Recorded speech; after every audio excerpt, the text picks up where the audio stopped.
Hello! Okay, in this video we're going to start talking about Mycenaean civilization proper. So, around 1500 BC, we see the rise of palaces in the Greek mainland.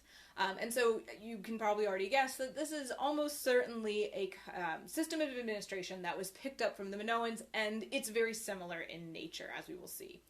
But yeah, from about 1500 to 1200 BC, these palaces dominate large regions of the Greek mainland, and they essentially take over the trade networks that the Minoans had been involved in the Mediterranean. Their goods are traded through a large area, and it allows them to be very wealthy and prosperous until around 1200 BC. We're going to see they essentially collapse.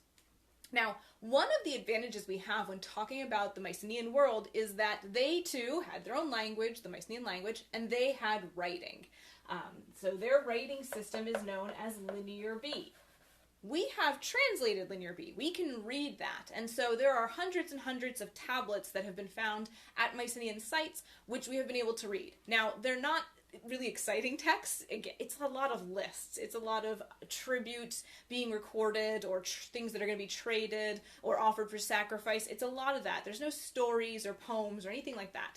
But it's still valuable information, and it tells us a lot of specifics about how the Mycenaean system of administration worked, about the names of officials, all that good kind of stuff. The other thing it tells us is who these Mycenaeans are. Their language, the Mycenaean language, is clearly an Indo-European language, so the Mycenaeans belong to that group of Indo-Europeans who came in and settled and probably intermingled with the native populations already living in Greece. And they are also the predecessors of the classical Greeks themselves. The classical Greeks almost certainly just descended from the Mycenaeans. So, as we said, the Mycenaeans established a series of palaces throughout the Greek mainland, especially central South Greece. And each of these palaces rules a territory that is its own. Now, we know that there's actually a bit more of a complicated system at play. Maybe there was in the Minoan world as well. It's less clear because we don't have as much evidence. But let's say this is our palace here at the star, and let's say this is the territory that it rules, this kind of blob. We know, for instance, that they actually divided their territories up into multiple districts. So we can just sort of draw a couple districts. Here, let's say there's 4 districts. Each district has one principal town, which is essentially its little sort of district capital. And there was a governor, right? There was an official who lived in that town who was the governor, who oversaw that town, or who oversaw that district. And then there might be sort of little towns and villages in each district as well. Each of those little towns and villages had their own local official, like a kind of mayor, and he was in charge of that little town or village. So there's actually a multi-level system of administration, a fairly sophisticated administrative structure that is in place in the Mycenaean world to ensure that things run smoothly. And so they're engaged in the same kind of economic redistribution that the Minoans were engaged in. There are officials who levy taxes, and these would be paid not in coins, there's no coins yet, but in the form of goods that you are producing on your farms or in your workshops. And those are sent to the palace where they are stored, or they may be distributed to the people who live at the palace, or turned into goods for trade, and those things are traded throughout the Mediterranean, as we said. We know the names of some of these officials. I don't want to bog you down with these names. They're not that important. But since we can read Linear B, we know that there is a single king or prince who is in charge of the palace and the territory. He is called the Wanax. There's actually a word in ancient Greek, the anax, which means lord, which comes directly from this. There are also officials who support him, who do work for him. For instance, we know there's a guy called the Lawagetas. And he was the head of the army. He was the top general. So we have a lot more specific information here about the Mycenaeans. We also can talk about some different social classes for the Mycenaean world that we can distinguish. So we know, for instance, that there is an elite. And these elite get that status because they own large estates, large tracts of land. And these may have been gifted to them by the Wanax because they serve them in some capacity as an official or their friends or something like that. But this gives them a lot of money. And then there are these sort of tenants who work these estates.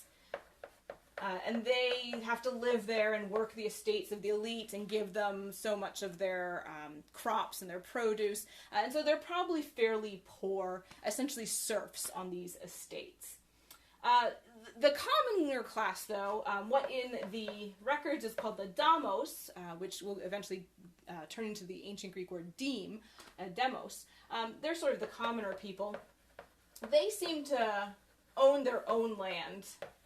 Own land. Although a village may have, the people living in a village may have owned sort of communally all the land and worked it together. But they're essentially a kind of a commoner class that's between the elite and then this sort of poor serf class of tenants. We know there's also slaves. They're not incredibly common. Slaves become much more common in Greek society later.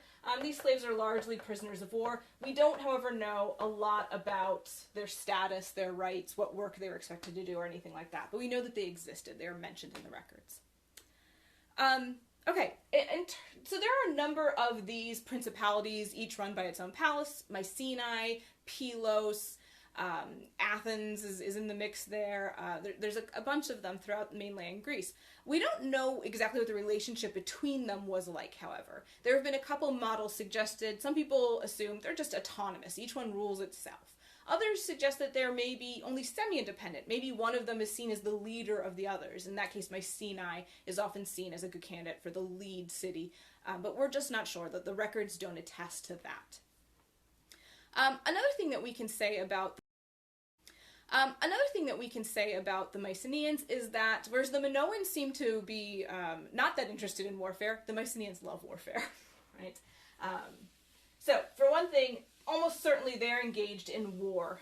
Almost certainly they're being attacked and defending themselves or attacking others. We say this for one reason because their palaces, unlike the Minoan palaces, are heavily fortified. There are giant walls that surround them. They have systems of fortresses to guard parts of their territory, to watch the roads for incoming armies. So there are a number of fortifications that are associated with each Mycenaean palace. We also see a lot of evidence of armor and weaponry, both in artistic depictions, on frescoes and on vases, and as burial goods, right? High-status people are often buried with their armor and weapons, which suggests that that was important to them. We see evidence that elite warriors probably wore essentially a bronze chest plate, and their helmets may have been made of bronze, or we also have examples of helmets that are made out of little plates made of boar tusk. But that would be something that very wealthy people had. The common soldier probably didn't have anything that fancy.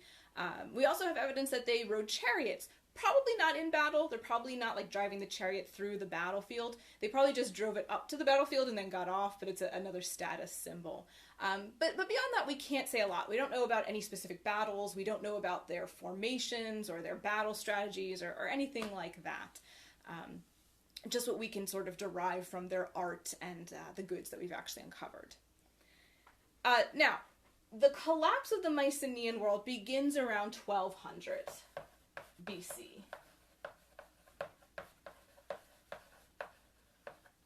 And we see that starting around 1200 BC up through 1100 BC, like that century, the palaces are by and large burned down, abandoned. The towns and the villages too, many of them are burned, razed, abandoned.